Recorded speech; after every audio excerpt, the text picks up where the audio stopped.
2.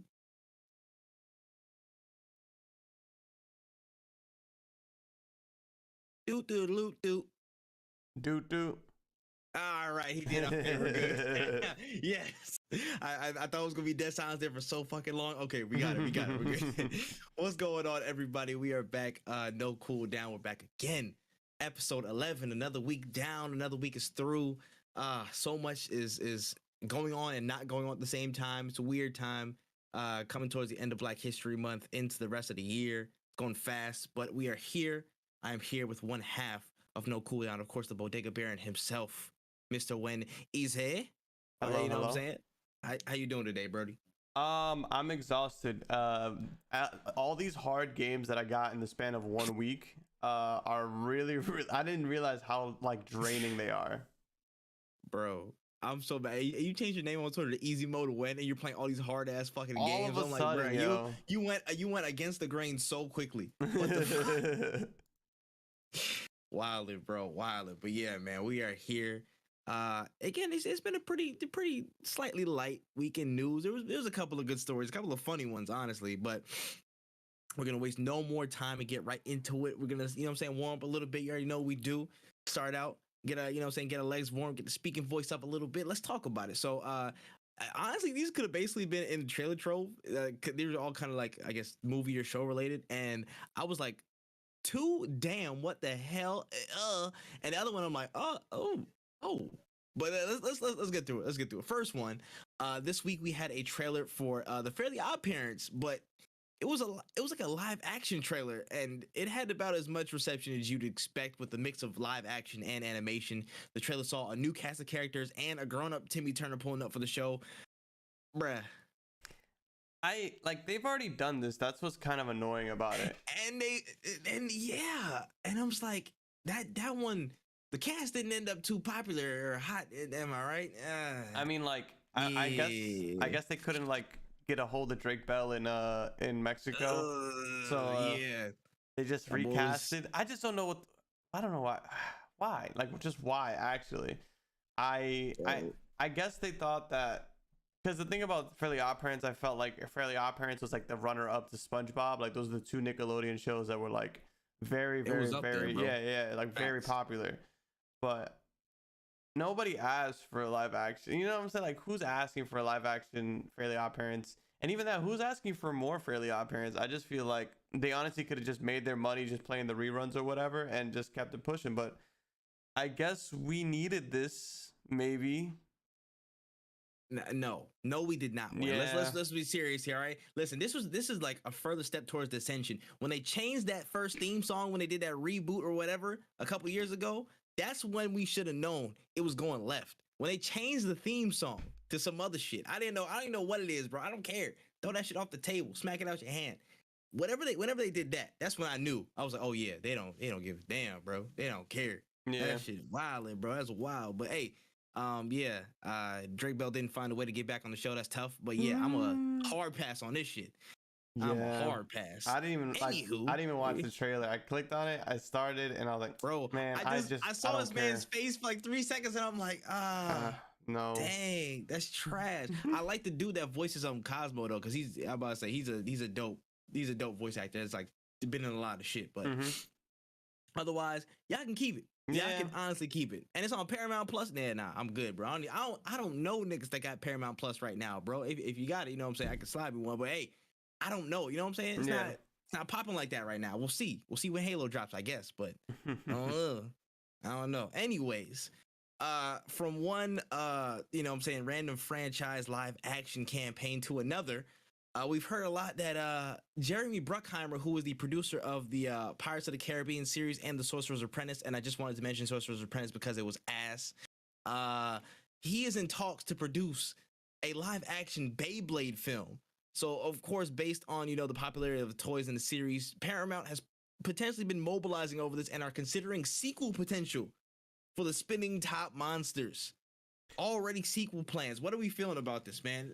We letting it rip in the theaters? Really? Yo, they're letting that money rip. They're just throwing that shit out there because there's just no way. I don't even know about, like, I remember the Beyblade anime as a kid growing up, and I remembered having Beyblades, which was cool, but I never had like the battle arena, so Beyblades were kind of just like, I literally, me and my brother would spin them on the table, or not even on the table, we would spin them on the ground, they would hit each other, and then they would never come back together because we didn't have an arena or whatever. In fact, you only get 1-2 hits, that was it. Yeah, and it was just not, whoever spun out first lost. It's a cool toy, really fun. Who's that? Like, I just feel like a lot of these trailers are like, who's asking for this? Is he such a big fan of Beyblades that he wanted this to happen? Like, there's so many other franchises that I feel like would benefit from it, not even just from like a money making standpoint, but from like a fandom that would love to have another movie or whatever. And I just feel like it must be like a gift for like their kid or something, because it just doesn't make sense to me that he's just really that Beyblade is really that popular, because it's not as popular as it used to be. And it's like, yo, kid got to be like motherfucking 20 right now. He's got to be like 20, 21. I'm like, bro, is he really still on? You know, and listen, I'm not shaming you, dog, but it's like, yo, if he was campaigning that hard in your office for a Beyblade movie, I'm like, I don't know if that's like the most, you know what I'm saying, strongest advocating cause you should be going for, in my opinion. But you know, you can do whatever you want. It's your life, bro. It's your life. But I don't know, man. Again, this is a pass. I don't care, bro. I don't care. I like Byakugan better than this shit. I'm gonna be honest. I never played or like seen the anime of Byakugan. I've heard a lot of things about it, but like the most I got into the games based on animes was Yu-Gi-Oh! And how expensive Yu-Gi-Oh was, I wasn't gonna get into anything else. Like, I couldn't convince my parents, like, give me the shits, or like I got Beyblades as gifts. Like, I never bought one myself, and we built them, and they were cool. But that's why we never had an arena, because I didn't buy the shits myself. Facts, bro. I remember there was some niggas who literally set up the Beyblade arena in school, and they was going crazy. I'm like, dog, the resources. Yeah, like, y'all are living good lives right here. How you even get the whole board and everything, bro? I had to do my shit in a bowl one time. I found it from my brother, bro. I had to do it in a little bowl and shit. Come on now. That's crazy. Maybe one day when I have too much money, if I have too much money, I might buy a Beyblade thing and get back into it. But don't think I will. I'm gonna just have 6 on my hip. Let it rip. Drop it right in the middle of the store. Just start confusing people and shit. I'm with it. Anyways, let's talk a little bit about this last one. So it's been officially announced, that the critically acclaimed JRPG series from Yoko Taro, Nier Automata, will get an anime adaptation. So all of the little weirdos can look at 2B and 2D and go crazy on. No, I'm not gonna finish that. But yeah, your thoughts on this. So Nier Automata is Nier. Yeah, it's Nier. Yeah, I'm about to say. You wrote that, so I gotta put it in there. I gotta mention it. That was a good one, though. I had to put it in there. It's pretty sick. The thing about anime based on it's so weird. The thing about anime based on games is that, again, if you beat the games, you're probably super excited about this. I never beat the game, so like I don't think I'm gonna watch it, because I want to play those games, because those are actually really good games. Same thing with Persona 5, really good game, but I never beat it, so it's like I don't want to watch the show and spoil it for myself, because I want to play the game. Nier is an amazing franchise. I'm really happy that they're giving it this much support, because it's made by Platinum Studios, and as we know, like, Platinum Studio games are like, this is a masterpiece, and then we just kind of put it on the shelf and don't really talk about it again, because once you beat it once, you kind of just like, all right, this is an amazing thing. I'll tell other people about it, but we don't need it right now. But so I'm happy that this is getting a lot of support and love, because I think it's a really cool franchise. Yeah, 100% agree with you. Again, I haven't played through I guess all the Niers, or I gone through the series like completely as of yet, but I know from like listening to people and gamers over the years, they know like, yo, this is one of them ones. This is one of the ones that people always rate. They always, talk about highly. People was like reduced to tears and stuff at some of the endings and whatnot. I'm like, oh shit, I gotta get into this though. But for a series like this, of this quality, I feel like there was a lot of depth in the story from what I've heard and what I've seen in a lot of different synopses on Twitter and whatnot. Like, there is a lot of room to actually operate in here. So anime, again, in the anime style, not live action, in the anime style, that could come off really good, because just judging by how it looks, it's fire. You could really make something happen with an anime in this sense. So I like this. I like this, man. Overall, it's like, yo, we're in like this constant war to like bring IPs to like live action and stuff like that and whatever. So I feel like it's a balancing scale. Like, for every 2 buckets, you know what I'm saying, Lady Justice gets of a terrible idea, you know what I'm saying, or not gonna hit idea for a live action anime. It's gonna be like one good one. So we got like 2 of these Fairly Odd Parents and Beyblade, but we get it, you know what I'm saying? We get a near. So it's like to balance it out. Trying to balance, yeah, it's trying to come back together and shit like that. But it's a lot. But I think this will be a good one though. Shout outs to you know what I'm saying, all the weirdos, you know what I'm saying, getting ready to not touch grass over this series. Bro, like, damn, bro. Y'all need to stop.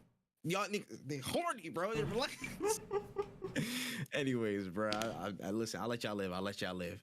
All right, let's get into some of the main news stories from the day. So, the first off, we're gonna start off a little bit on the sporting side of games a little bit, man. So let's talk about EA and FIFA. So this week, EA CEO Andrew Wilson has spoken over the strained relationship between, of course, EA and FIFA over the titular soccer franchise and licensing issues.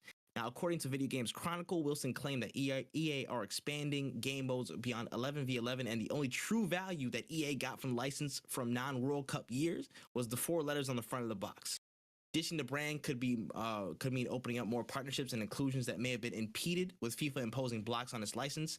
And an exec claimed that the FIFA license was also stopping EA from being as agile as it would like to be in adding new features and content to the series.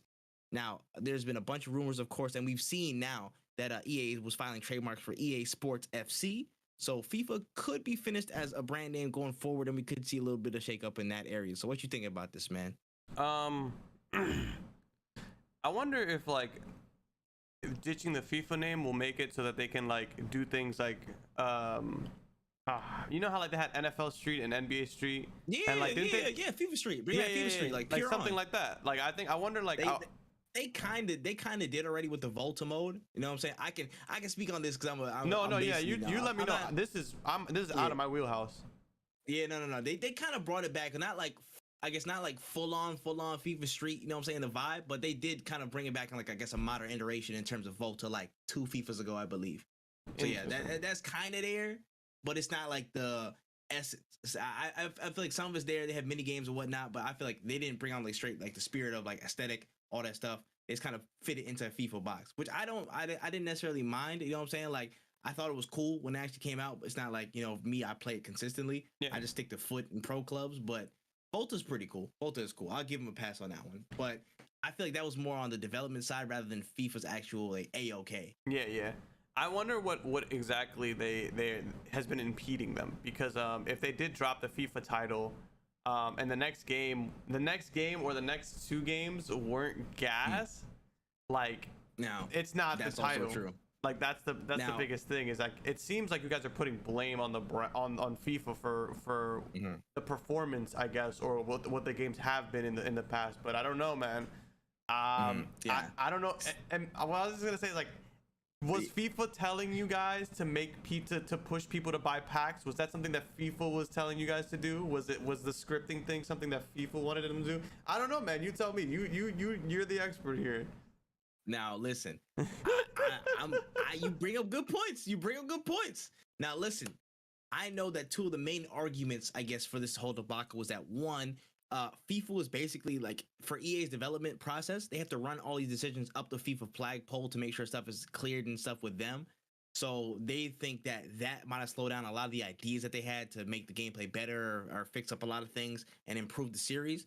They think that was a big one of impeding the series. And 2, on brand deals, because a lot of the terms of FIFA's deal, they're heavily connected to Adidas, and they have deals with Adidas, so they couldn't bring in, you know, Nike brands to have, you know, their select shoes and apparel and stuff and do other things, and even other brands beyond just clothing and stuff. So there was a big blocker on, I guess, the potential, you know, I guess an array of brands that could come into the game, as well as probably just the money stream, because, you know, EA looking for that money, they looking for that bag. So there was like, you know, they got to the point, and looking at the article, he was like, yo, looking at it, like, it's probably not even worth it to keep this whole thing up, because aside from, like, I guess, the brand value of the name that's been established over the years, it's been costing us money potentially, because we could have deals with these people out here, and if it's just our in-house process of development and we're the only people we answer to, it could be a lot of, you know, speedier decision making and a lot more content that's coming through in the ring. So I'm like, when he puts it like that, cool. But also I'm on the other side of, EA does make certain decisions. Like, I remember when I feel like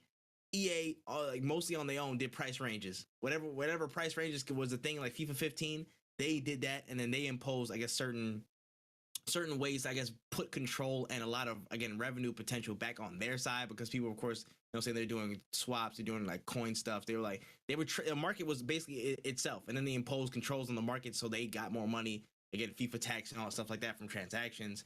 I'm like, I want to believe you, because FIFA is a very piece of shit organization. I'm just gonna, you know what I'm saying? A lot of this stuff is real corrupt. I'm sorry, FIFA. You know what I'm saying? Y'all, a lot of y'all stuff is real shady, man.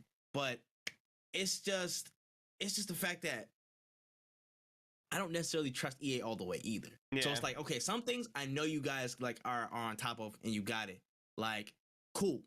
But on the other hand, it's like, I don't want to say something all the way, because I'm like, yo, sometimes y'all was dropping all these packs, y'all getting all this money. Mostly it's going to y'all. So yeah. I will err on this side though. I will say, for in terms of game development, if it makes gameplay better, if it makes systems and processes better for an experience to get rid of the FIFA license, cool. Why not? I don't care about, FIFA that much, so we're like, oh, if the name is gone, I will still not play it. I definitely will join in. Like, it's fine. Like, doesn't matter to me. You know what I mean? Yeah. But if it's not, I don't really know. You know what I'm saying? Like, it really is what it is. But it just comes down to the experience. Does it actually help the experience or not? Or, you know what I'm saying? Like, what's the deal with that at the end of the day? And again, there's a bunch of new like soccer games sprouting back up. There's like eFootball. There was like 2 other ones that came through, and they're on the hunt too. So I mean, like, it could be open season, and if this allows for a lot more, I guess, competition, you know what I'm saying, and just games up in their craft and being better, products, I'm all for it. Get rid of FIFA. Man, get that shit out of here, bro. So it's all about the experience, man. All about the gaming quality, and if this is gonna work to increase it, so be it. Let it happen, man. They cut it. 1000%. I think, I agree with you. If it's something that's slowing down production and making the game worse, personally, I am somebody who understands that if I walk into the store today and I pick up a copy of FIFA, and then walk into the store a year from now and pick up a copy of EA Football 20, whatever, it's not. I know it's the same shit. So like, it'll only hurt people who, I guess, don't have a phone and keep up with gaming news or whatever. But it's not like, it just doesn't make sense to me, because like, those kind of people who just aren't tapped in, who don't know that, can easily just walk into GameStop and be like, what's the new FIFA? They're like, oh, it's not called FIFA anymore, it's blah blah. They're like, oh, is it the same shit? Yeah, here you go. Like, it's I don't think it's really gonna hurt them at all, really.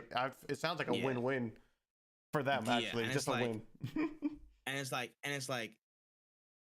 I feel like, FIFA is a big, I guess, brand value name when it comes to that, but they just need to establish that, again, and to keep establishing EA's connection with the game. And then once they just sever FIFA, it's straight. They'll be all right. I don't think it'll be as big of a hit as I think it will be.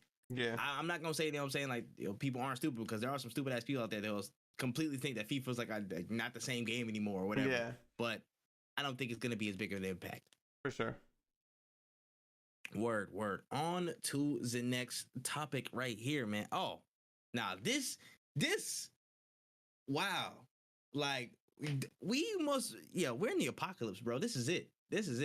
I'm not gonna lie. Like, potential, you know what I'm saying? Like, you know what I'm saying? The war we might get sent back into World War, you know what I'm saying? Pandemics, and Call of Duty is dead ass, like, they're delaying a game. They're delaying a mainline game. So basically, it was announced that Activision are delaying a COD title for 2023. Treyarch's turn in the rotation. It's the first delay for a premium Call of Duty since 2004. They've been dropping annual Call of Duty since 2005. So it's been about 18, roughly 20-ish years since we even seen a delay or pushback of a Call of Duty. Now we've heard that Microsoft was not involved in this decision with Activision, and the rough plans are for this year's Call of Duty Modern Warfare 2 remake to get a second year of support, have Warzone 2, and of course, an extra year of support for Treyarch's Call of Duty that's coming up after the delay. So what are we thinking about this, bro? Like, for the first time in forever, like no Frozen song. So, you know, it's not this year, it's next year that we won't get a Call of Duty game. Yes, it'll be next year's Call of Duty. So we're gonna get Modern Warfare 2 remake this year, but then the next one will be pushed back to like 2024 or 2025. Yeah, this should have happened years ago. They should have broke this a while ago. I feel like Assassin's Creed should have been the benchmark for everybody. I feel like that should have been like the big lesson that everybody learned, where it was like we cannot physically make one new game every single year that we're making. Sports games could give a fuck because a lot of them are there for the money, so they're just like, we'll just release the same. Like, it's funny because it's a joke, but it's not funny because it's really true. It's like a lot of the sports games are just the same thing, but just a little bit different every year, and they charge you $60. This is like the first time that I'm seeing like Call of Duty do it, and I hope that a lot of people are taking notes, because like this one is kind of big for Call of Duty, because they've never really shied away from releasing. They've never shied away from releasing a bad game in a year and just being like, whatever, fuck it, it happens. Infinite Warfare or whatever that game was. Like games like things like that. They were never. They're like, yo, just push out the fuck, just make the whatever, push it out. We'll catch up next year or whatever. This is huge for them. The fact that Microsoft didn't have anything to do with it is interesting. I don't know if like, I don't now, this is could be me speculating. Maybe they've decided to do this because they know that like within that year's time, they're not going to be their own company anymore. So they can make these decisions. They're just like, hey, any backlash that this gets will fall on Xbox or whatever. Or even then, like they can also just be like, yo, we're going to go into a transition. We can blame the transition of being acquired or whatever for not having a thing. I think it's awesome because like the game has, Call of Duty could just be better with more time. Every game could be better with more time. It's a theme you're going to see a little bit later in the show. It's like more time generally leads to better shit. And it's getting more support on your game for an extra year. I think it's kind of sick too. Like this actually I feel like will be better for people who are for their sales on Modern Warfare 2, because people are definitely going to be like, you know how some people will skip a Call of Duty one year and just pick it up? Like, I'm not feeling that one or whatever. You telling me Modern Warfare 2 is gonna have an actual full extra year of support, not just like we're gonna drop a few things here until the next game comes out, just one full extra year? Yeah, even me looking at this, like if I wanted to get into Call of Duty, Modern Warfare 2 would be the time to get into Call of Duty, because you would get a lot of bang for your buck. Yeah, listen, I agree with you. This is long overdue. This is very, very, very long overdue. Again, looking at Activision and seeing how, again, they've progressed as being, kind of the main breadwinner of their organization, kind of. One of the main breadwinners, honestly, with Activision Blizzard. Of course, they have other stuff, but again, it's one of those big staples. Yeah, you could say that. It's definitely the main breadwinner.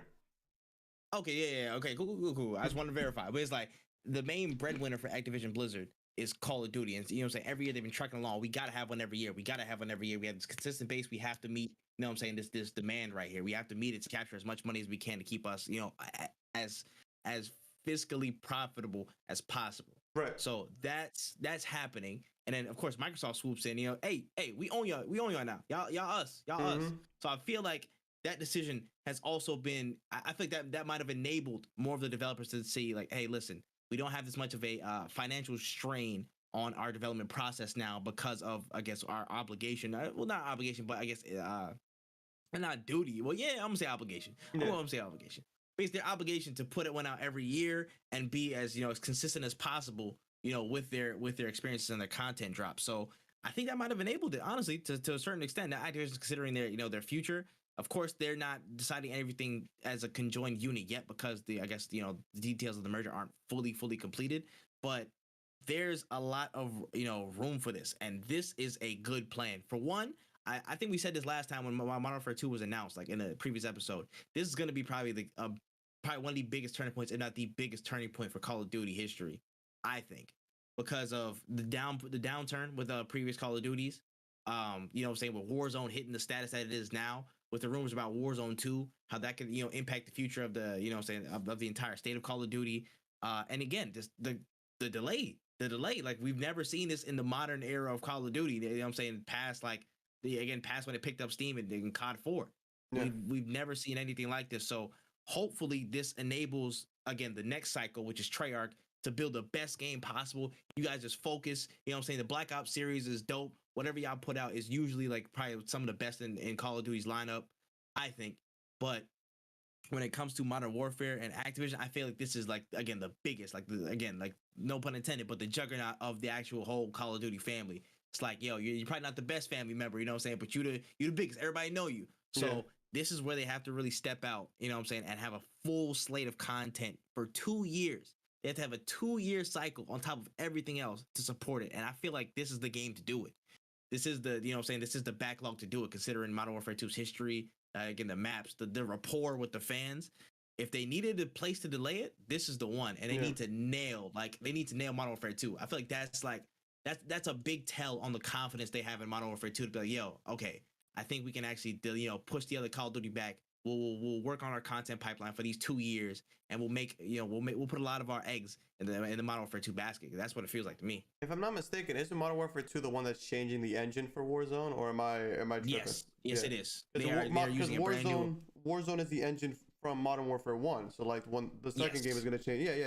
Yeah. This game, I think this game is going to be pretty massive, and it's going to be pretty impactful. I completely agree, because it's going to change Warzone.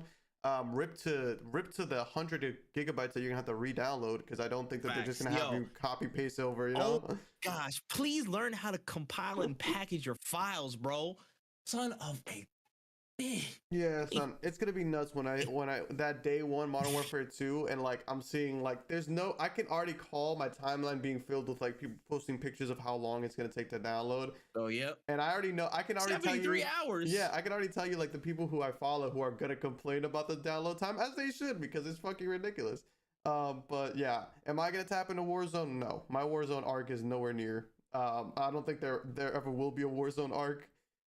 That ship has failed, but I'm happy. Hopefully this game is good, and hopefully the extra time is well spent on the game.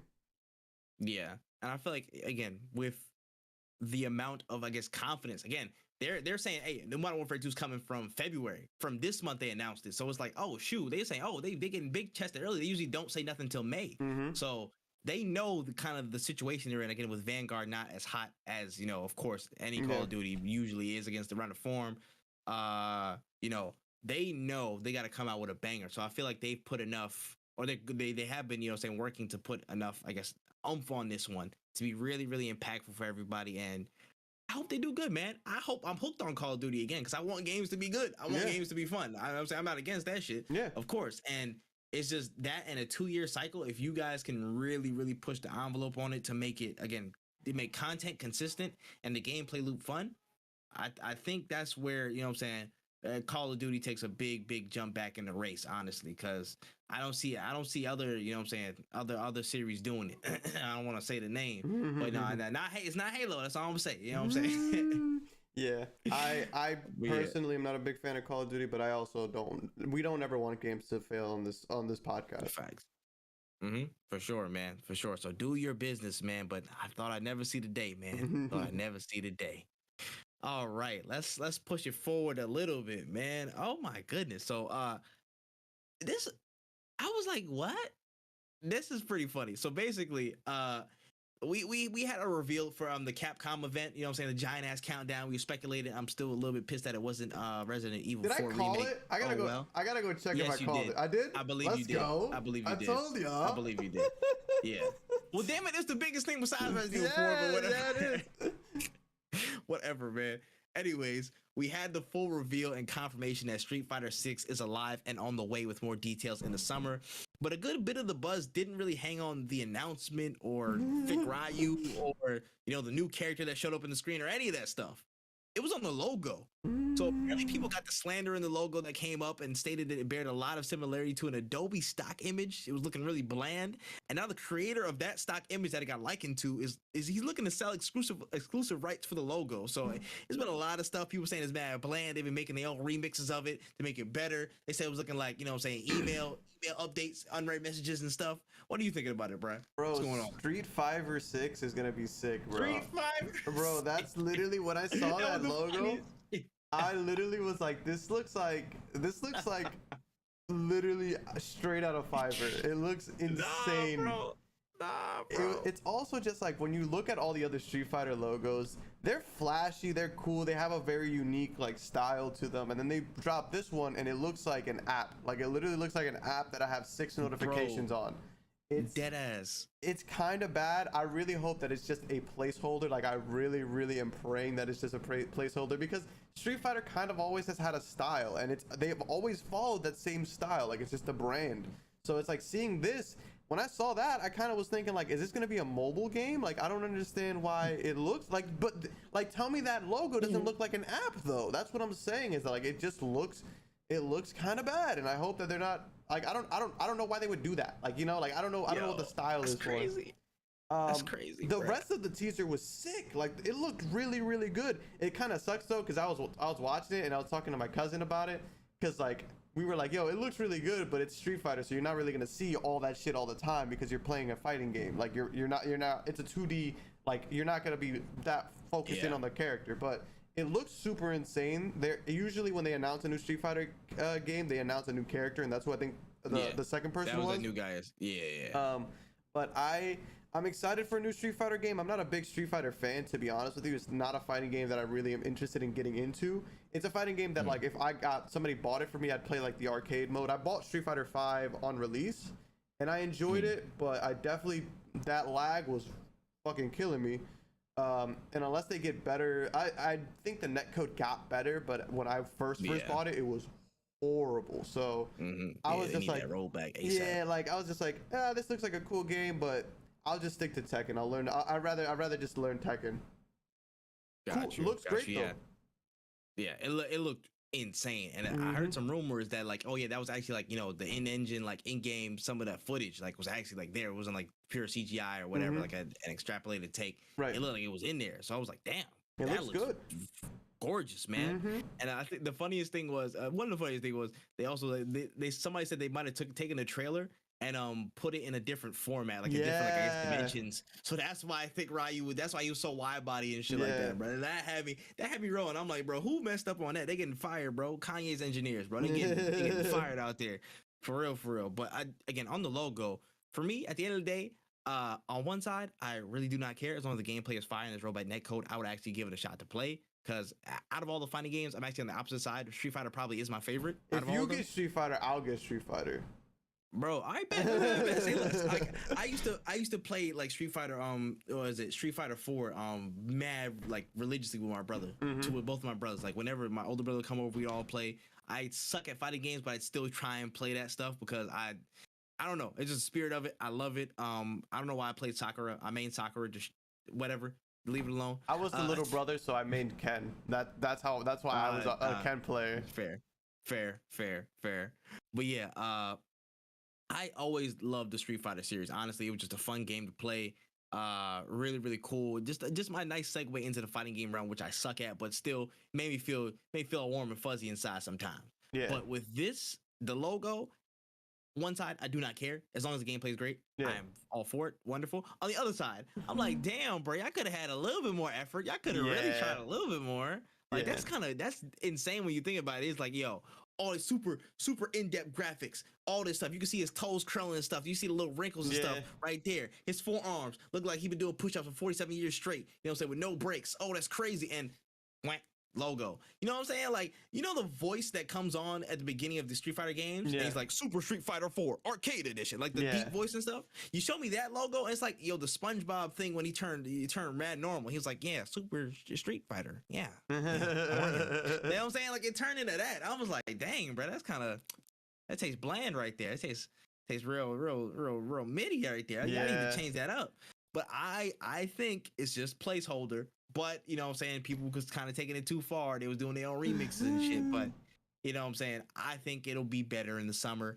Otherwise, give me the gameplay, fix the net code, and I think you guys got a banger on your hands, man. People been waiting on it anyway. So no, for sure. Let's go. Even me, somebody who doesn't, again, I don't play Street Fighter. I don't play Street Fighter, and I will say this: I own Street Fighter on my PC and my PlayStation. That's how much I don't play Street Fighter. Because it's a game that it's really hard for me to escape, because as much as I'm not a Street Fighter fan, when they drop, it gives you that nostalgia. You just want to get back in there, bro. And it's cool. Like, I own those games, but I don't play them. But I still own them, and I might own the sixth one. Facts, bro. Like, you can't tell me not, bro. It's like when you, like, people, you know what I'm saying, who are fans of the series, even if you weren't fans, you know just certain things, man. Like, the guy thing, man, that like, come on now. Dragon Punch, you know the inputs, man. Stop playing. Like, you can't. Hadouken, you ain't never say Hadouken. Facts. Come on. Facts, bro. I'll be I'm about to make that a sound command too. Just that perfect. You know what I'm saying? Like, Hey, come on. We all know Street Fighter. Facts. So I don't want this logo debacle to be a knock to any credibility that Street Fighter has as a series. You know what I'm saying? I'm just hoping, again, the core of it is the gameplay. It could look like, you know what I'm saying, you got that shit on Facebook. You ask the comments to go do a logo for you. If that gameplay is fire, I'm gonna tap in. Yeah. What's going on with it? Same. So you know what I'm saying? No hard feelings on that. But they was roasting y'all. Anyways. All right, let's talk about this one. Now, hold on a minute. This right here made my eyes jump real quick. I said, huh? Excuse me? So there's been some murmurings around the gaming water coolers this week, specifically around Obsidian Entertainment and one of their most beloved series. Now, since Microsoft has control over the direction of the Fallout series, and Bethesda is knee deep in the Starfield and Elder Scrolls 6 projects, talks are reportedly beginning to open with Obsidian to bring Fallout New Vegas 2 to life in the future. Now, Microsoft aren't planning to keep Fallout quiet for long, in my opinion, but this could be a big step towards that series returning. So, Fallout New Vegas 2, the potential to come back. What are we thinking about it? That'd be sick. Like that, it would be cool. I like Obsidian has made, what was it? Outer Worlds, right? The Outer Worlds. That game was that game was really good. I didn't beat it, and I really hate myself for not beating it. Please beat it. No, I know. I need to get back into it. I never beat New Vegas, but I think out of all the Fallout games, the one that I actually beat was Fallout 4. Fallout 4 I beat, and that was just because I owned a PS4 and I bought it when it came out. Yeah.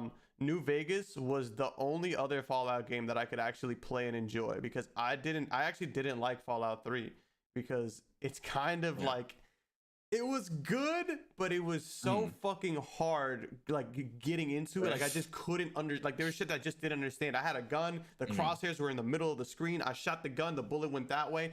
Very fucking frustrating. Made no sense to me. Then they're like, you gotta upgrade your blah blah blah. I'm like, what? Like I'm over here like playing CS:GO with the fucking RPG, and they're like, why don't you just use VATS? And I'm like, cause it'll say 80% headshot.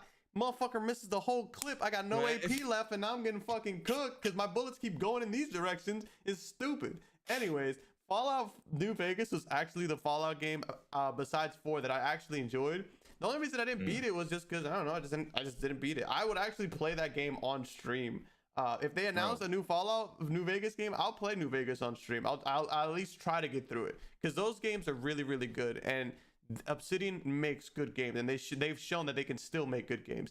Now, will they make a new game because they got Outer Worlds 2 in the works?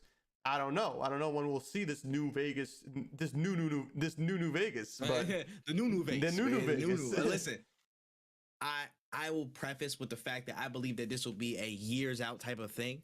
I think this is going to be like, like a late 2020s type of, when it gets announced, like a 2026 announcement or something like that, to even think about it, conceptualize again, because they have the ancient game, the medieval times game with like the magic and stuff like that. I completely forget what the name of it is called, but they have the Outer Worlds 2, and then they have another game. Oh my gosh, is it Forsworn? No, it's not Forspoken. No, it's not Forspoken. That's somebody else. No. It's something else, bro. And I know Avowed. Thank you so much. Avowed. It was literally like the Middle Eastern, not Middle Eastern, what the hell? Middle Ages version of like their usual style of games. And they have that coming in 2022. And then they have what's it called? They have the Outer Worlds 2. They have the Outer Worlds 2. So it's like they have a big full plate these next like 4 years maybe. But after that, I feel like it's open season. I think it's open season for this. And let me just state here. Bethesda's, they're working on this stuff. Microsoft's open to it.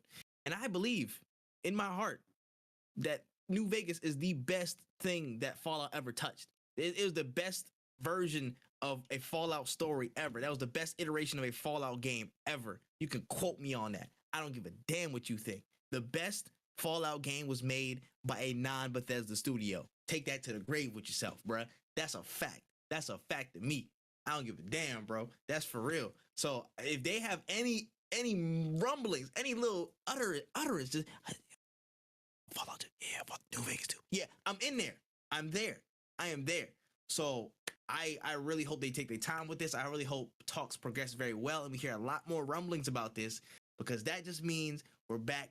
You know what I'm saying? We're back on the strip. We're doing our thing, and it's gonna be dope. So New Vegas 2, I'm always open, and you know what I'm saying? Now it's in my ear. It's there in the head. I'm looking for it, man. I'm looking out for it now. So hopefully, you know what I'm saying, it comes to fruition in the years to come. Yeah. I can't co-sign New Vegas because again, haven't played it fully enough, but it'd be cool. It'd be cool. That's fine. I'll co-sign for you. I'll co-sign. He forged my signature on the co-signing, and I'm fine with that because I think it's a good game. We'll see. Hopefully, fingers crossed. Also, I like to add, I think Obsidian needs more money towards their marketing because it's crazy that they make these really good games, but we literally everybody keeps forgetting about them. Bro, the Outer Worlds literally got like half of a commercial, and then that was it. I remember when that marketing thing came out. They got a couple commercials and then that was it. Yeah. I'm like, bro, this game is ridiculous. This is one of the best games of the year. How did it just slip through the cracks of everything? Ow. And I played it and I was like, this game is really polished. Like this game is really amazing. Why is it nobody? It just took me a whole 45 seconds to look up their game of Avowed. Yeah, it took me a whole 45 seconds to remember that. What's up with them making good games that nobody's heard of? Facts, bro. Hey, Obsidian, I promise you. Y'all need to get on this, bro. Y'all need to come hire us or some marketing employees. Y'all need to be, you know what I'm saying, like, y'all need to be in people's ears consistently because y'all can talk that talk, bro. No, for sure. Honestly. Gotta get on it, man. Got to get on it. So let's talk about this. That's actually a really good you know what I'm saying, point that spawned up last week in our conversation. I believe we talked a little bit about Sifu. Yeah. So the game review rush.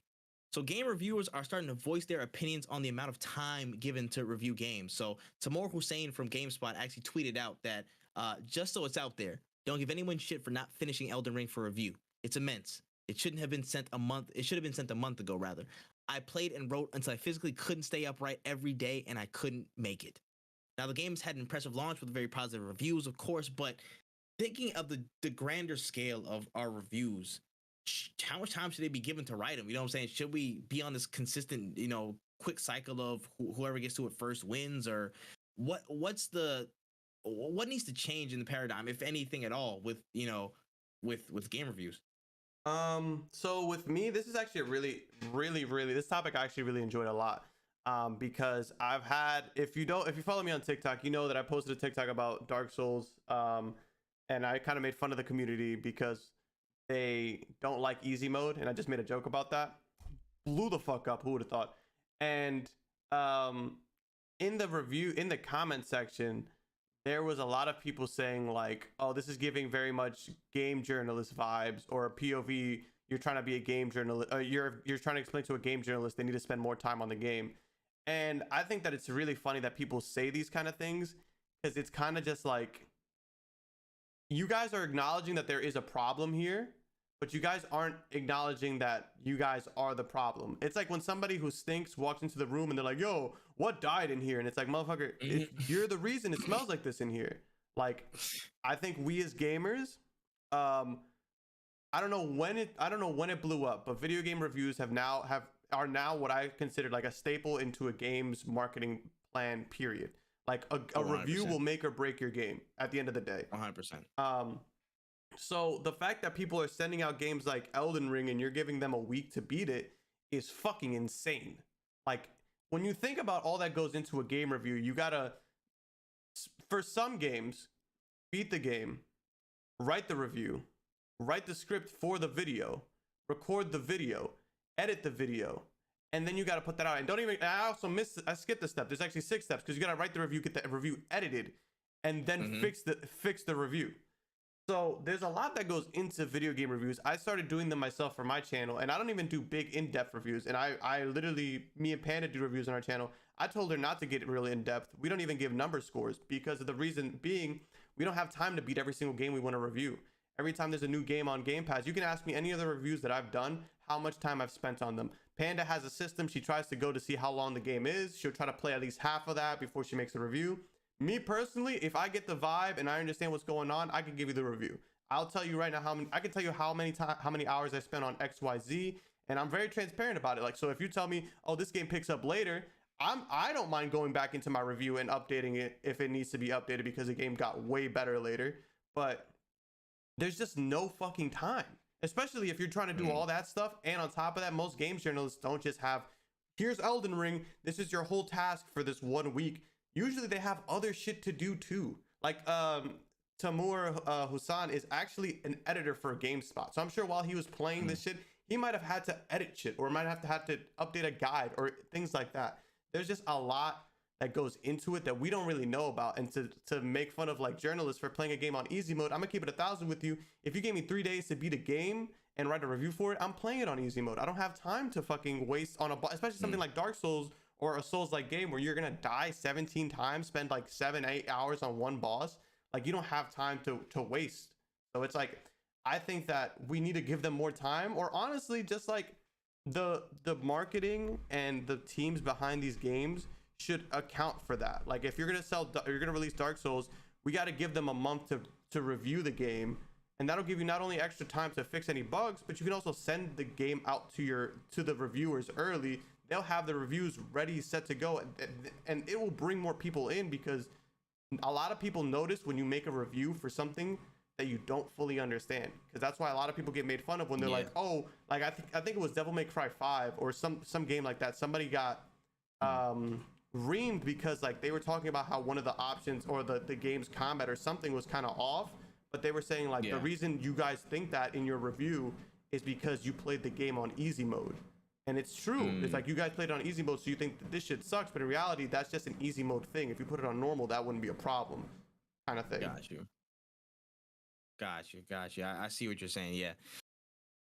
With the I guess the advent, it is the rise of, not necessarily reliance, but just kind of the permanence of journalism and gaming, and how it plays into a marketing campaign and just the strategy going forward.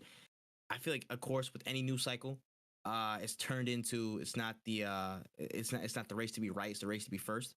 So everybody's rushing, you know what I'm saying, at breakneck pace to try and get their reviews out, get their content out, to do whatever they can to be first, to be up, you know what I'm saying, industry-wide exclusive, this, that, and the third, blah, blah, blah. And that's just with any content in general. You know what I'm saying? A lot of people race to be first instead of being, thorough and being, as correct as they possibly can on certain things. And that's what starts to muddy up a lot of, people's experiences in terms of trying to get the review out. It's not going to be as enjoyable. And, even receiving scores or whatever. I feel like that rush and that time crunch that you have to be under on both sides, it just doesn't create the most optimal situation. So increasing the time span where you get to play it, or at least waiting, honestly, I feel like the more likely of the two is just give us a consistent grace period. Like, can we have an industry-wide grace period for reviews? You know what I mean? Like, for some people, you know what I'm saying, for a lot of journalists, I feel like, again, they're under the carousel of, okay, we got to do it this week. We had Sifu, we had Horizon Forbidden West, Elden Ring. We got to go do all 3 of these joints, you know what I'm saying? And you know what I'm saying, we get all of them probably maybe a week to a week and a half prior. We have to get through all these 3 as fast as we possibly can to get all the little gameplay tidbits, to get the story beats, to get all these, you know what I'm saying, little good things here and there, our personal spin on the game experience that we got, compile it, think it out, write it down, edit it, you know what I'm saying, get it down perfectly, like the process you said, and then post it. You know what I'm saying? That's really, really time consuming, and being put on that crunch isn't healthy for anything, honestly. And that could create errors, that could create, you know what I'm saying, mistakes that people don't want. Yeah, inaccuracies that I don't want in my game review. I want it to be an honest look and an honest, fair shake. And if that's impeded by time, it shouldn't be a thing. We should have some type of standard grace period where creators of that content, you know what I'm saying, give them a solid 2 weeks after release. Give them 2 weeks after a release window and say, okay, cool, that's nice. Anything that comes out before here, maybe it's half cooked, whatever, blah, blah, blah. But once that 2 week period hits and then the reviews start rolling in, that's when you can say, okay, cool, it's okay, we're getting this score and that score and that score and that score consistently. And then down the line, of course, they do like the little re-up trailers and stuff around like a couple months. They're like, oh yeah, we got this and this score is updated. But it's that rush to be first that always screws everything up. It's just that race to be, the first name mentioned instead of, the most, I guess the concise and most insightful opinion. Yeah. You know what I mean? I feel like that's really, really been a big problem. And I'm just like, for me, I don't, in my personal opinion, I don't really listen to too much journalists when it comes to that stuff where it's like, oh, will it make or break my purchase? Nah, if I want to play it, I want to play it. If I don't, I want to don't. That comes down to mine. But of course, the tidbits of information help. Yeah. But I feel like there has to be something done about, again, just rushing, because that creates a real wave, you know what I'm saying, to just get stuff done as fast as possible. And that creates a lot of, bad habits and bad outcomes for journalists themselves in their actual behaviors and executing their job. And that could also reflect on the process of creating the reviews and stuff going forward. So it's like, it's not good, man. It's not good. Just give everybody some more time, bro. And I feel like this is a translatable thing to content as well. You know what I'm saying? Anything.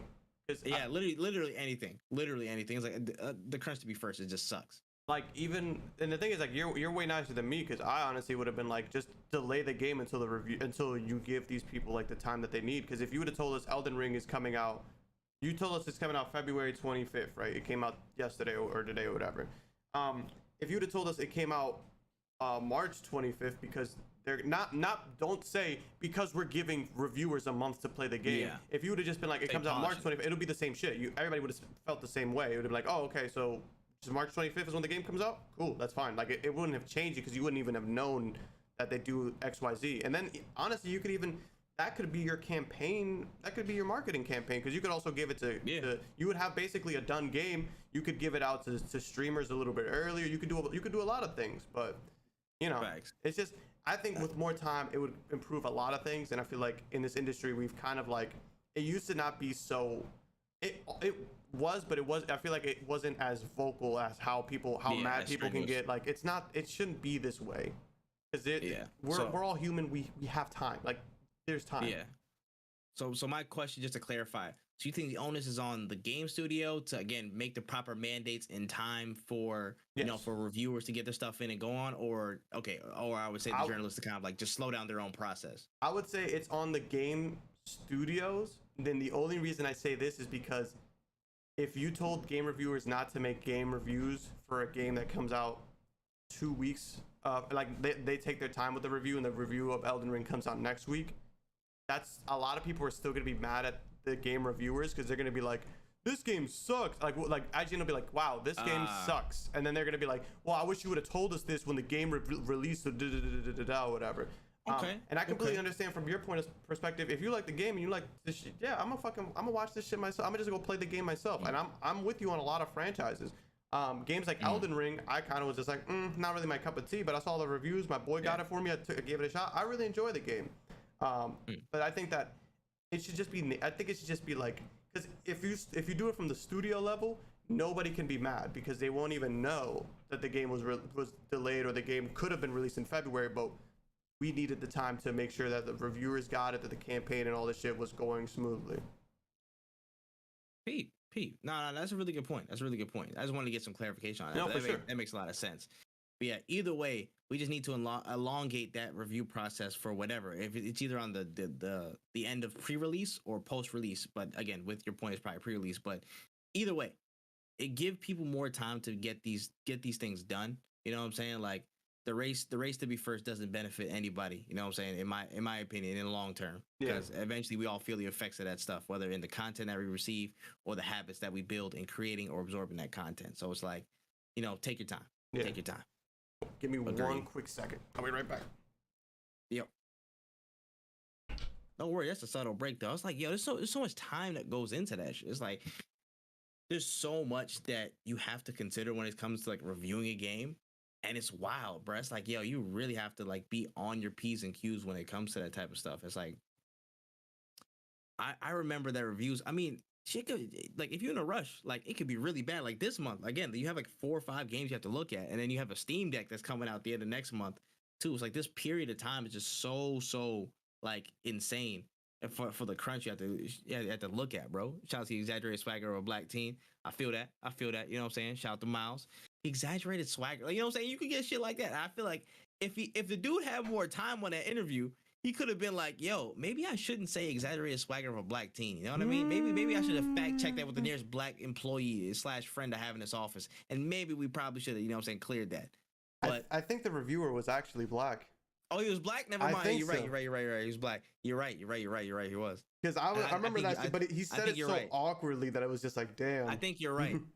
Damn. Yeah, I'm about to say. Even then, you know what I'm saying? I feel like you should have checked the line with another black dude and be like, yo, this was smooth, good. right? Like this is all right. It's like, I don't know about that, Chief. Man.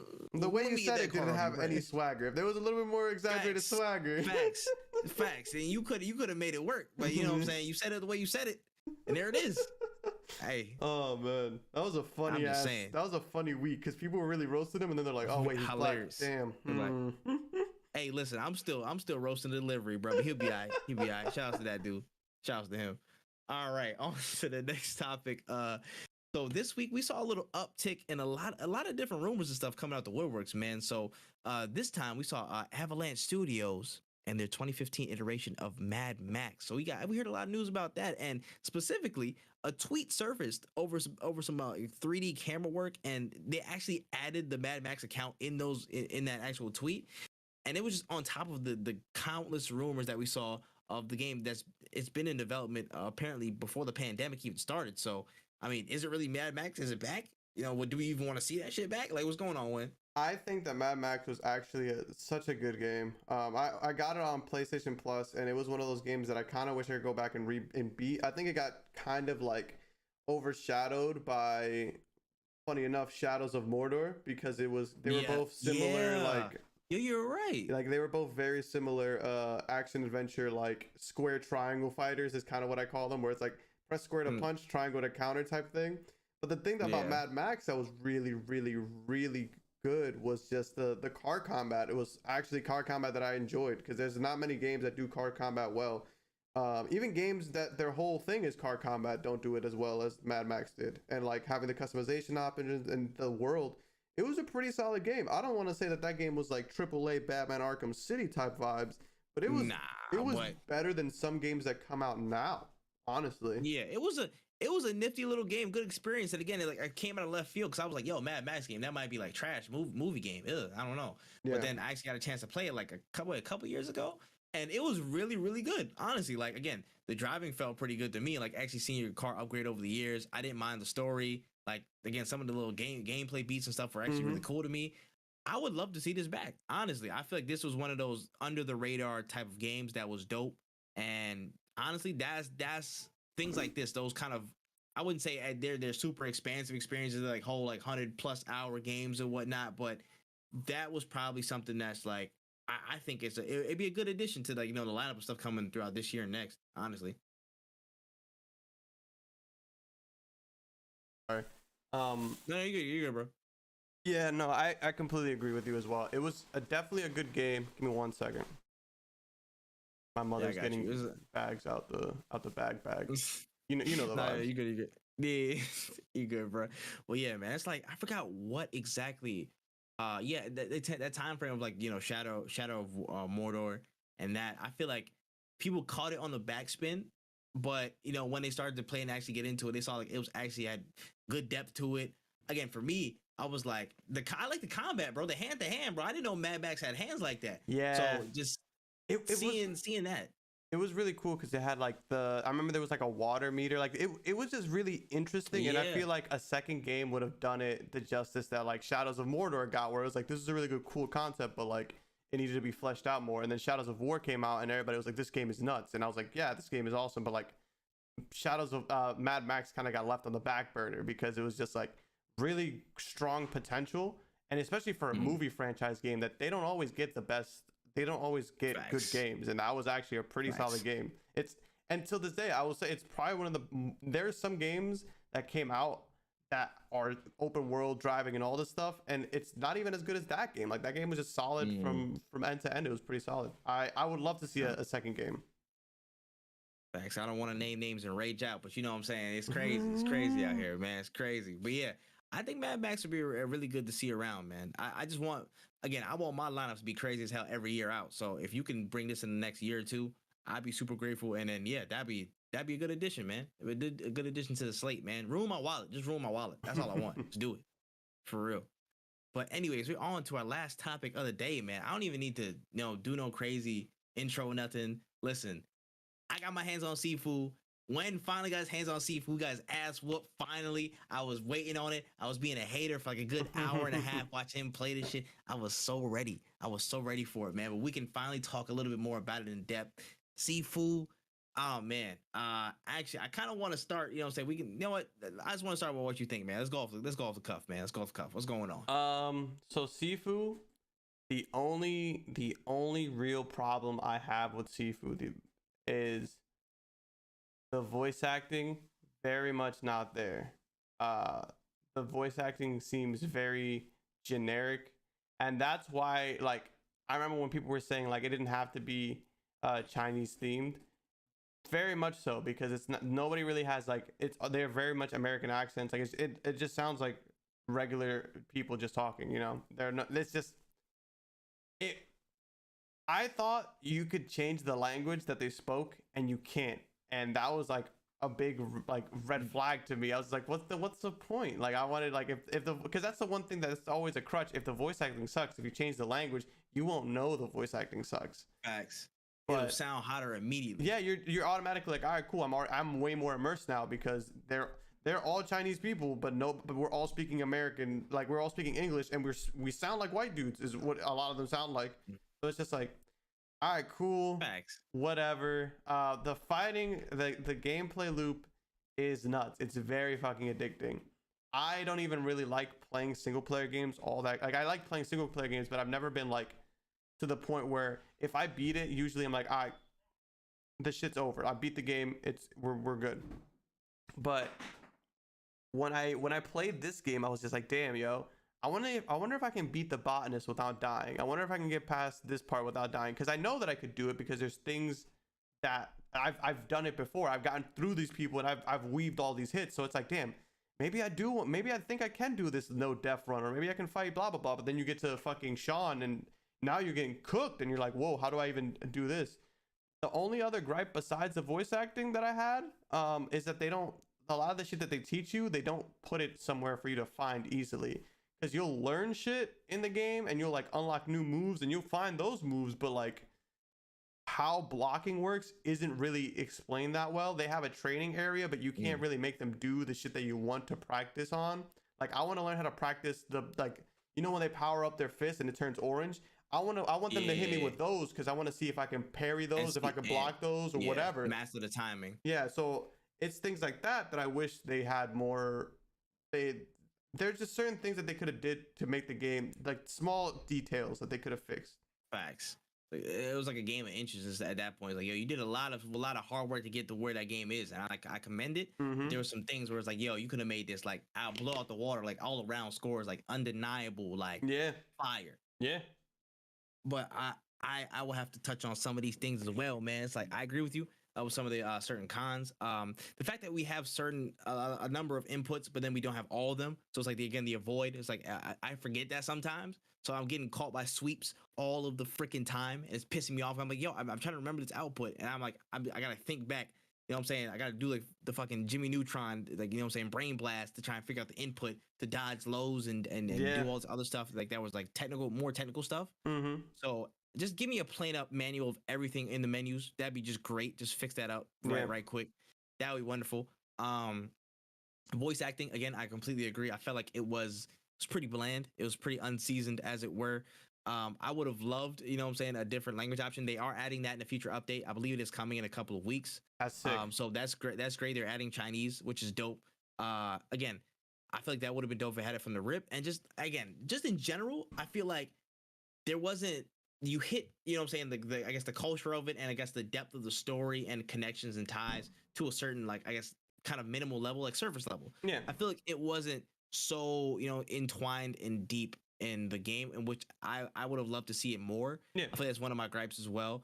You know what I'm saying? Like, I really love stuff, you know, if it's from a different culture, I'm probably going to be interested in it, especially when it's from, you know, stuff that I've seen, again, with martial arts and with the origins of it, you know what I'm saying, Chinese culture, again, just Asian culture in general, that, you know, that section over there, I really would have loved a deep dive into how that kind of applies and that goes through and flows to the story. But again, we kind of got surface level stuff, so it is what it was. I guess, stronger backstory on the main character and just more dialogue lines from the main character and all of the characters, man. Like, I want to feel even more badass as Sifu, but I'm like, yo, give me some more lines of like revenge and regret. You know what I'm saying? Like, just give me more. I feel like it was just missing that. It was like kind of, you know, it was banging on the doors, but it didn't break it down and open it down. Like, yo, I want to whoop Sean's ass. You know what I'm saying? He's getting all the lines.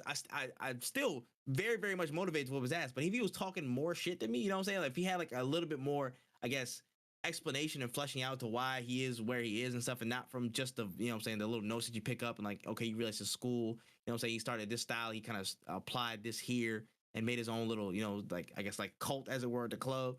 But I just wanted more from, I guess, the voice acting, the story development, the lines, you know what I'm saying, the delivery. I feel like this could have been like double as impactful if he's just saying some real crazy stuff as he's beating down these bosses and going crazy. You know what I mean? Like, you get the what the fuck? As you get punched from an enemy, but it's like, yo, I would have liked a lot more variety and a lot more depth when it came to that side. So Sifu, it's funny because we talked about Mad Max before this, because Sifu seems like a more successful Mad Max. Like, it's a game with a lot of potential, and I think if they make a Sifu 2, it's gonna be fucking amazing. But there's just certain things in this game, like the main character.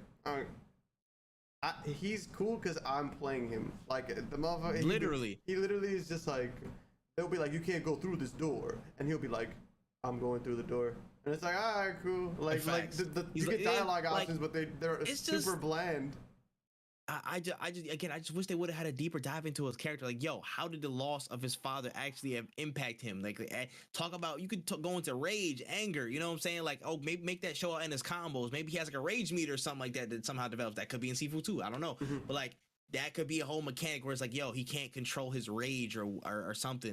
You know what I'm saying? Or he has these moments where maybe all the lights, you know what I'm saying, all the lights kind of shift around, and like a lot of surroundings impact him because of the medallion and his mindset, you know what I'm saying, with being an immortal or whatever, with the I guess medallion on the side. Like, there could have been a lot of avenues to, again, create a deeper, I guess, connection and explanation for a lot of story beats and how certain things are the way they are, instead of just, again, the board and some of the things you pick up in the levels. But it just wasn't there. It just wasn't there. And I think it is a really, really good base to build upon, but they were just missing some of the little things that could have made it, like, you know, put it up in that class. Like, yo, this was a super, super, like, damn near perfect, man. Like, honestly, but I don't want to gripe on that too much because, you know what I'm saying, there's so much to go on. But that camera angle, hated it half the time. Hated camera angle. Hated it. Hated it. Hated it. Hated it, hated it. I'm not saying it was bad, but just sometimes it got me messed up, and that's just the emotion from getting my ass whipped in the corner when Sean's sweeping me, and all I can see is the top of my head, and go, I'm doing that, and that's all I see. That's just the pain talking. I'm sorry, guys. Slow clap. I apologize. Just, you know what I'm saying? This is emotion. I'm getting triggered. Sorry. No, I feel that. That wasn't the greatest. The camera angle was not the greatest. So maybe, I guess, I don't know how you can really tweak those in third-person games, but if there's any way to, again, properly tweak that. It's tough because even in Dark Souls, I had the same issue as you, where I'm just like, yo, why the boss would get behind me or whatever the fuck, or like I'll be next to a rock and like the camera's just like on my forehead and I'm like, I can't see anything, and then I die and I'm like, cool, I died of something I shouldn't have fucking died because of the camera. And it's difficult, but I think that there's definitely ways that they could have fixed some of this. Maybe a harder lock-on mechanic, like an actual harder, like, I guess, cursor or something like that actually snaps to the person at least, or maybe a reframing, or like a button that kind of focuses in the same plane as the enemy, or just like even maybe making the camera like be able to like see through walls, if that makes sense. Like, if you're in a room and you start the engagement, like, and there's somebody behind a pillar, instead of making them like red, you see through that wall or whatever. Or I don't know, because I don't know much about game development, but like I know camera angles are tough, but I do agree with you that in a game where like snap decision matters, especially in a game like Sifu, because in Sifu, if you get in a corner, you're fucked. Like, you really can't get out of that shit. You can't see no combo and nothing. You're done. You're finished, bro. It's and especially in a game where you have to be consistently moving, it's tough. It's definitely tough. But I agree with you that the camera angles could for sure use some tweaking. Yeah, I definitely agree on that point. So just the voice lines and I guess the cultural aspects needed to be a bit more. The camera angles need to be a bit more. The menu inputs, just put them all down there, please, for crying out loud. Just do it. And besides that, those are probably my main, I guess, just gripes with it, honestly. Like, for the rest of it was just gameplay, me being frustrated and trying to get better, like not being a little bit and getting good at the game, you know what I'm saying, or whatever, and turning up on it. But It's definitely a game that like I was gonna say it's definitely a game that I played and like I understand exactly what you're talking about now, because like I'll play and then I'll get shit on and I'm like, oh no wait, I can do this. I'm just gonna go and practice a little bit. So I understand what you were saying, like, yo, motherfuckers was really bitching about the difficulty. I don't think the game is really, I don't think it's that difficult, to be honest with you. It's hard as shit, but that's also kind of the point of it, you know? And especially if you die a lot, you can eventually unlock, like what I'm doing is I'm unlocking all of the shit that I know I need, like getting up from the ground counters and shit like that, or like pushback counters. Exactly. I'm just gonna unlock them bitches because I know that I'm gonna fucking need them later. So it's not terrible, and also just learning the mechanics I don't think is terrible. Now in the question of accessibility, there's shit that they could add that would make it more accessible, but that's neither here nor there. If we're talking about difficulty in and of itself, I don't think the game is necessarily inaccessible. It's not like I'm playing. That's what's funny, because I literally played Dark Souls. I mean, not Dark Souls. I played Elden Ring and I played Sifu. They're both games that are very difficult, but I find Sifu more approachable than Elden Ring, because when you fail in Sifu, you come back right there. You have an opportunity to come back. Yeah, you have an opportunity to come back, and even stronger with the potential of skills that you add in that temporary life. And not even just that, like the reason I'm so like I tweeted out that I might do a no death run on Sifu because I think it's possible is because they set you up so that you really don't need to die. Like you can go, like in Dark Souls you need a farm and shit like that, and like you need to build your character up. Like there's some bosses you literally, unless you're fucking god, like you literally can't beat these bosses without leveling up. In Sifu that's not really the case. If you know how to dodge and you understand the defensive and the combos, you can clear the whole game. Yeah, and then also map layout. They have these shortcuts for a reason. So they have it to have direct lines to bosses, so you can just go straight through without the need for extra engagements or whatever. So it's definitely possible. And I know for a fact, I'm saying on stream, I'm gonna do it. I'm gonna damn well do it. You're gonna see you post randomly on one day on a screenshot, and it's gonna be done. I'm gonna have no death. I'm gonna be 20 years old, young. Yeah, you know what I'm saying? Young money, like crazy. I would love to do like a no death run, and I would love to do a no upgrade run. Like literally start a fresh account from the beginning. Base? Just base going through, because I think it's and that's hard. It is hard. It's possible. It's so possible. It's possible. It's very, very possible, man. It's like that's the beauty of it, though. It's like there's beauty in the struggle. You know what I'm saying? Like there's actually a lot of like stuff you can apply in there, and it's the fact that your skill set's not gonna be the exact same as mine. You know what I'm saying? For me, like I chose like a couple different things first. I went a couple different areas, and everybody thinks gonna be different. There's a lot of options and paths you can choose in terms of your skill set, how you approach the map. Do you want to go through and get all the shrines, or you just want to go straight through the boss and forget the upgrades? You know what I'm saying? There's a good amount of risk and again options that you can have around when it comes to that type of stuff. And it's just like, it's such a good game. It's such a good game when it comes to that stuff. Like it's hard to make a gameplay loop very enjoyable and very replayable. Yeah, Sifu has done a very, very, very good job at executing and making something that's very replayable for the fans. And I think they knocked it out of the park from that standpoint, bro. Like it's top notch. I feel like it's top notch in terms of replayability and going back into a series and like bettering yourself. Yeah, honestly, if they made a mode, like if they really wanted to make like some money, they could make like a DLC where it's like randomly generated like dungeons. Challenge mode. Yeah, challenge mode. Yeah, deadass, like a challenge, literally like an Arkham Knight. You know what I'm saying? Arkham City challenge mode. Deadass, just put it in random there. You know what I'm saying? Or like Jedi Fallen Order. Deadass, just put whatever bosses throughout the campaign. Put two of them together. You know what I'm saying? You got to deal with Sean and the Gardener. You know what I'm saying? Both of them right there at the same time, and it's gonna be like just insane. I feel like that could be a part of the free content update that's coming. Hopefully. Crap. I also forgot to mention, I agree with your point of that being a little bit of a con of not having all available, I guess, inputs for enemies in the training mode.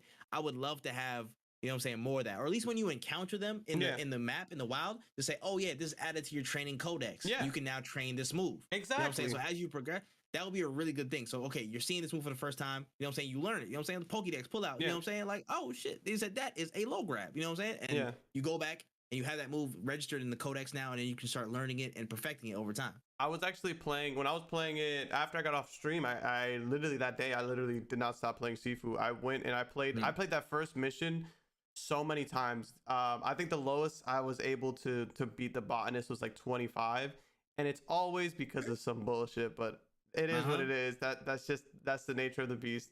But it was just things like I would be fighting the botanist, and I would literally I wouldn't throw any punches. I was just there to learn how to dodge and learn shit like that. Like that's what I did. And I was like, it sucks that I have to beat this whole level, get to the end, Yeah, just to get to the boss. Just to fucking practice against somebody that isn't throwing the same 3-punch combo. Or like I went through that mission just to remember how to dodge a grab, and they were like, "Yo, hold L1," and then I looked up a video, and they're like, "Yeah, if you want to dodge shit, it's just holding the block button and then moving in the direction of the hit that's coming." And I was like, "Oh, okay, maybe they should have fucking put that shit in the game. Like, just say that." Also true. Also very true. I feel like it would have. It's not necessarily you're not messing up your difficulty spike by not including that, bro. You don't got a purpose to exclude things. Just you know what I'm give saying? us a plain text to do it. The difficulty is in us actually executing it real time, not actually hiding information. You know what I'm saying? So yeah, you could have put that in the menus. Again, just put it in the manual, dog. Just put it in the manual. That's all. That's all. You know, so that's all I had to say on that part, though. And it's not even something that, like, if somebody were to tell me, like, it's not gonna stop me from recommending Sifu. It's just one of those things where it's like, I don't know why you didn't put this in there to begin with. You know, like, why did it all right, cool, I guess. I can look it up. Yeah, I could look up a video and they'll tell me, but I'm just saying, like, for y'all, it would have just been easier if y'all just wrote it down, kind of thing. Or told me to write it down or something, because I didn't know. I didn't know this information was a one-time thing. Apparently, you got to take notes now in games, bro. Apparently, you got to take notes in Elden Ring. Nigga, like, yo, who got whole dissertations taking Cornell-style notes talking about, this boss, like that. We taking it back to the olden days, bro. This is ridiculous. I'm not taking no fucking notes. I'm just gonna write down. I'm just gonna look up a walkthrough. I'm very walkthrough. I did that shit in Sifu when I didn't know how to dodge. I looked up a walkthrough. I don't give a fuck. I indeed clipped that too. I indeed clipped that on the stream too. Hey, listen, no shame in the game, bro. There's I got too much. I don't have enough time on my hands to fucking pull out the notebook and be like, the scribe of blah blah blah needs the horse thing or whatever. Like, I'm just gonna look up blah blah blah quest, and I'm just have that shit on my monitor while I play the game. Because who the fuck has time for that? I feel that, bro. Listen, time is of the essence. Niggas, I'm about to say, I'm not trying to get there. You know what I'm saying? With a damn sundial in my hand, trying to figure out what shit's going on. Write down notes, nigga. I'm not sure. I also just feel like that shit just why can't you put it in like a little quest thing? Like why does that, like, you don't even have to give me, like, if you really want to be hard, you don't have to give me like, I put it on the map, the marker or whatever. Why can't you just give me a journal of like, oh, you talked to blah blah blah, blah blah blah said this. Like, it's just, it'd be cool, I guess, but whatever, fuck us. I guess this is hard. It's wilding, bro. But yeah, it's like, I don't know, Seafood just such a good game, man. I can see the potential for it going forward as well. I don't want to talk too far in the future, but I'm like, dog, you give us a co-op Seafood where it's like 2 students versus, like, I guess like a whole like school and shit like that. That would be heat. Give me some DLC like that where it's like, yo, just do a co-op run. You know what I'm saying? It takes 2 ass whoopings. Just literally just do that. That would be go straight down the line. That would be fire, bro. Like that. Again, just give us some more story, give us some more background, give us some more locations to fight in. I think it's a really great, really great rollout so far. Of course, there were some things that might have held it back, but overall, I'm like, dog, would I recommend this game? You better get into it, bro. Yeah. I think this is one of the ones, bro. And like, again, for me, I'm a sucker for martial arts stuff. I did martial arts when I was a kid. I loved all the type of stuff that I've seen from it in terms of media. Like, this brought me right back into that zone where it's like, yo, not only am I enjoying the craft, I'm like, yo, challenging myself, because I don't do that. I don't do that stuff too often. Whereas I jump into like games that are like, have difficulty, I guess, difficulty spikes and whatnot. Where it's like, yo, just for the sake of, like, oh, I know this game's gonna be hard, I gotta play it. I don't do that often. And me jumping into it like I did with this, I'm like, dog, it's got to be a real good game for me. And I think it hit a lot of good points to be considered a really, really good game this year. Yeah, and it was funny. I remember till this day. I remember when Sifu came out. I hate Twitter. I hate when Twitter like recommends gaming tweets at me, because all the tweets that I ever get recommended are fucking horrible takes and they're just ass. But like one dude was like, "You want me to pay $40 for a 2.5 hour game?" And I was like, "Yo, I spent 5 hours and I didn't even get past." That was just on the first level. Like I was spending 5 hours just chilling. You guys are high if you think this game isn't worth $40. You're smoking. I spent 2 hours alone. Not even 2. I spent 3 hours alone on that last level, just trying to complete it, just trying to get by, not even perfecting it, just making the first attempt to actually complete. You know what I mean? Like that's how crazy the game was. And you know what I did? I stayed through the halftime of the Super Bowl until I beat that damn game. I beat it, and I got the worst migraine I've had in months. I sat down, you know what I'm saying, laid down in my bed still, like I got shot somewhere in the chest. I just laid out there, defeated, but also victorious at the same time. You know what I mean? Like it's different, bro. It's different. It's a thrill to kill, man. I absolutely highly recommend it to those that haven't tried it, man. You gonna love it. You're gonna feel like a master, bro. You're gonna feel compelled to really learn, you know what I'm saying, and master the game. You gotta do it. For sure. Dang, man. But yeah, aside from that, that's everything I got on the notes today, man. It was finally one on the shorter side, bro. I'm not gonna lie, but anything that we have possibly been missing from this week's news? Not that I can really think of, outside of accessibility in gaming, but we already talked about that last season. Yeah, like nothing crazy. Elden Ring is shaping up to be one of the best. It's a being game of the year contender for sure. As somebody who's played it, it definitely plays really well. It runs kind of doo-doo on my computer, but I don't know if that's just like because it released yesterday, so it could just be because like they might extra patch that. Yeah, but they might need another patch for that. Because it's crashed on me twice now, 3 times actually, but plays phenomenal, looks beautiful, music is good, solid game, really. Like, and other than that, I think we've made it through the February game rush. Honestly, I think so. Yeah, I think that's the bulk of it. Honestly, yeah, I think that's pretty much it. I don't know what the only thing that comes out next is Kirby in March, but that's in March 25th. Yeah. Like our wallets are safe for 25 for another month basically. Yep, a little bit, man. I know for me, I gotta backtrack a little bit. I'm gonna go pay for Horizon on my own. You're getting Horizon, okay? Yeah, I didn't get Horizon yet. I'm getting Horizon, but I just didn't want to get it at release. I'm gonna play that at my own pace, on my own time. That's one of the games I gotta start switching it up and start dedicating, you know what I'm saying, more of the more time to myself, as it were. You know what I mean? I gotta start gaming casually again, because all I do off stream is play FIFA. You know what I'm saying? FIFA and maybe Apex a little bit, and both of those games are rage inducing. So something a little bit nicer for my plate would be nice. You know what I mean? I gotta get into that type of stuff, man. So that's cool. What else? What else would we might have missed? I don't think I got anything else. Oh yeah. Just to be frank, again, I will double down for what I said earlier. New Vegas is the best thing that Fallout has ever touched. You can quote me on that. Again, I'm gonna say it one more time in case for for the people in the back that didn't understand that. New Vegas is the best Fallout game. New Vegas is the best. Debate with your mothers. You know what I'm saying? No, Jay, we did not miss the Mario trailer because it's not coming, bro.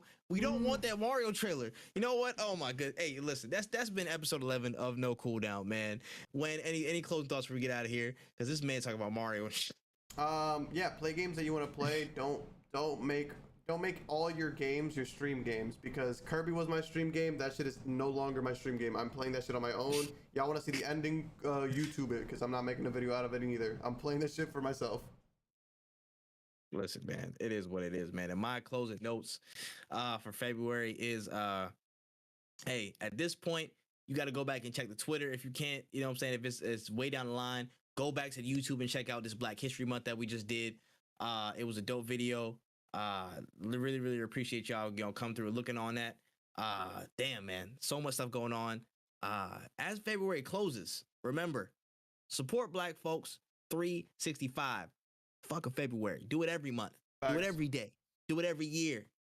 Stop playing with us, man. Listen, we out here. We doing our thing. No Cooldown. We'll be back next week. Got a couple more topics to go through, man. Got a lot of stuff to talk about throughout this year, man. It's shaping up to be well, man. We started off pretty strong. I can't lie. For sure. All right, y'all. That's all we got on this week's episode. No Cooldown is gone. And that's the recording. Yeah. Support Tripp as he keeps stealing his grandma's bonnet. Hey, fuck you, buddy. Hey, no way. Listen, I'm not gonna lie. My afro is big as shit right now. So this is the only retainer afro I have that can support. You know, it's the retainer bonnet I have that can support me. All right. I literally lost my bonnet, and I hate every time I go to sleep. I lose a piece of me. I'm just like, my unprotected hair just on the sheets. I can't bear back this anymore. I can't bear back sheets anymore like that unless I got a silk joint. Yeah, I got a silk pillowcase, but I fall asleep on the silk pillow, but by the next morning, that shit's all the way across the bed. Nah, man. Hey, yo, Flex, appreciate you for that raid, my boy. Thank you. Hey, you was playing Lost Ark, bro. I gotta get into Lost Ark too. I know motherfuckers was real I like Lost Ark. On that I hope they fix the lag issue though, because sometimes my frames be robbing, and I don't know if it's because my shit is ass or if it's because the lag is like that. But it's definitely it's a solid, it's a good free game. Like you don't really get a lot of those. It's not one of those like free, but it'd be better if you paid for it. Like it's a good free game. Yeah, freemium. Yeah, no, that type of shit. That shit is a good free game. Word, definitely. I gotta tap into it though. I'll see. But yeah, again, for those of y'all in the chat that have not seen, go check out that tweet. We did a Black History Month thread. The homies from Grove tapped into that. It was a pretty dope video. Also, the full one is there at the bottom of the thread. So please go check that out. Retweet that. Share that with your folks. You know what I'm saying? Let's talk about this black excellence, man. Talk about this black excellence out here, man. Shoot, bruh. Listen, I'm hungry as hell, so I'm ready to get up out of here. I'm not even gonna lie to you. I feel you. I'm ready to get back into Elden Ring. Oh my gosh, this man's you're a glutton for punishment. You're a glutton for punishment. I need to grind. I told this man before stream. I told this man before stream. Like Elden Ring is moving through this community like crack in the 80s. Like they're having like little souls in $5 baggies, bro. The 10, you know what I'm saying? Little joints right here. Little, you could dangle it right there. You know what I'm saying? Like it's a problem. It's an epidemic right now. It's ridiculous. We're gonna see, man. I'm here to laugh off all your pain, anyways. We're here. All right, man. Let's go find somebody. I see a few people live right now, but first and foremost, out of my head, I see Tack. So you want to raid Tack? Yeah, we could raid Tack. All right, let's go raid Tack really quickly, man. Hey. My bad for this, you know what I'm saying? The short one, Elden Ring 0 out of 10, no customization of character genitalia. Oh my gosh, Jay. Listen, that's why Cyberpunk's back, baby. That's why Cyberpunk's back to fill your genitalia quota. Back Come on in now. full effect. Absolutely. I actually gotta go finish Cyberpunk, bro. But it's like, hey, we are here. Thank you all for stopping in. Thank you again, Flex, for the raid. Appreciate you, my guy. We will be back tomorrow on stream. Well, I will be back. I'm not gonna be back tomorrow. Yeah, not you. Yes, I will be back tomorrow, 11 a.m. Eastern time. You do not want to miss it. It's gonna be a pretty fun one for the soccer people out there. This is a dope one for the sports people, for the slander people. It is what it is. We're gonna be doing it. Hey, man, go show Tyke some love. And yeah, we are basically out of here. My raid button ready. You ready? Yep. All right, bet. We out this bitch. 3, 2, 1, gone. Yeah.